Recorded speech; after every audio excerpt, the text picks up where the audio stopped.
magpakilala. Ako si Laura, anak ng Haring Linceo. At ang tanging iniibig ni Florante. Tapat ang puso sa pagmamahal, ngunit aagawin lamang ng buhok na si Adolfo. Prinsesang hinahangad ng kalalakihan, kagandahan at kabutihan ng taglay ko, kaya tinitinalaan. Ngunit sa kabila ng mga taong nais akong angkinin, ang puso't isip ko pa rin kay Florante pa rin nakatanim. Buhog na Adolfo, pilit akong kinukuha. Maglilinggit sa mahal kong Florante.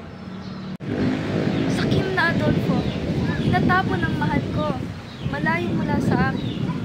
Isang balakid sa aming pagmamahalan. Si Florante ay napakalakas, maginoo at magiting. Ngunit ako ay nag-aalala kung ano ang pwedeng mangyari.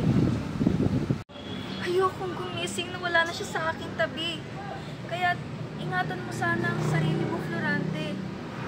Tila mas gugustuhin ko pang humulay kaysa hindi kita masilayan habang buhay.